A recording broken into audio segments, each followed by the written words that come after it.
You've been riding for John Pyzel Surfboards out of Hawaii for, as you can tell me, but it seems like forever. Um, Yeah, pretty I much think the you beginning. guys, and your relationship feels like it's been so fruitful, not just because of the achievements you've had on his equipment, but probably because of the insights you've been able to provide him in building better boards.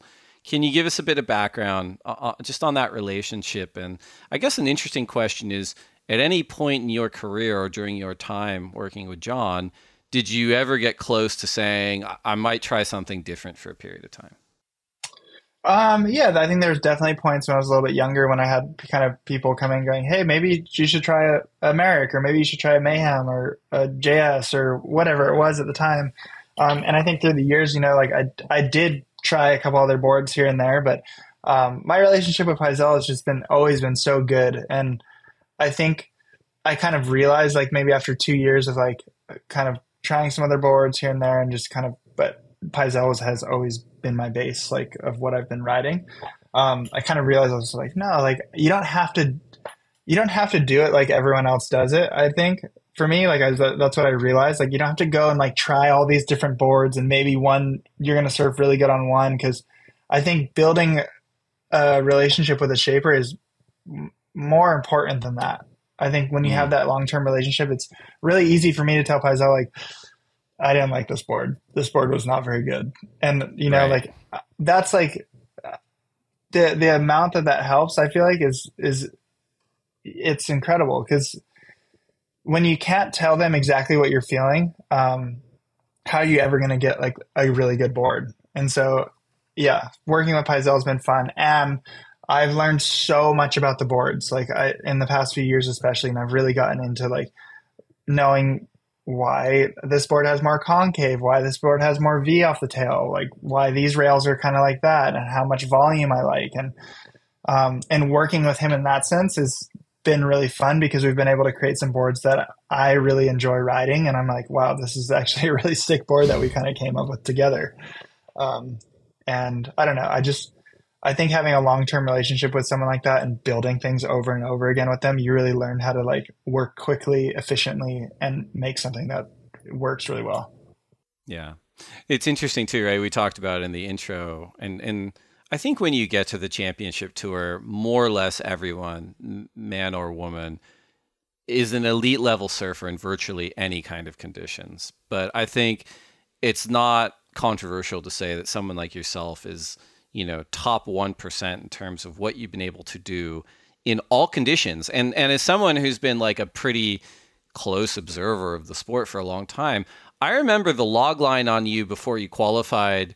We were all impressed, but it was a little bit of the, not to say that you guys are the same, but a little bit of the Jack Robinson thing of like, oh, he's really good in barrels. He's got this cool skate style with airs.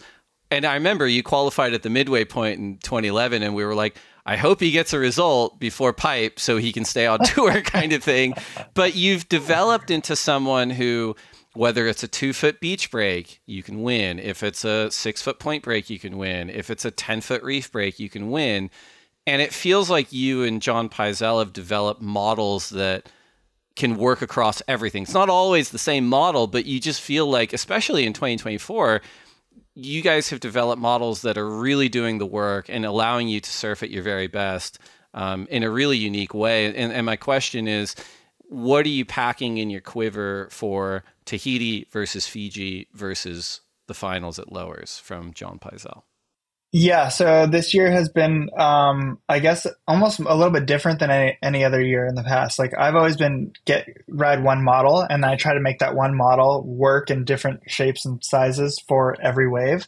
Mm, And then I think having Ross has been really key and helpful because it he's really kind of gotten me to be comfortable with riding different boards, totally different models for different conditions. And so this year I've ridden uh, like the most different models, like at changing in between and all over than I have ever before. And so I have my we're calling it a power tiger, but it was from the Red Tiger series, and then we kind of refined it a little bit to handle like a little more speed and power full waves.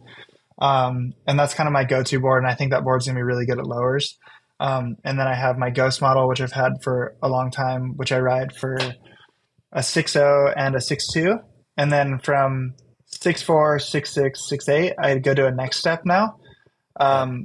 which is what I used to ride a lot in barreling waves. But then I kind of went to the Ghost, and now I'm back on that for like Fiji, Chopo, pipe. I'm running the next step. I think it's just a little bit narrower and allows the Ghost is funny. It's like I ride a 6.6 Ghost and the board is really fast. So it's hard to control. It just keeps going. Like, and it's a good thing.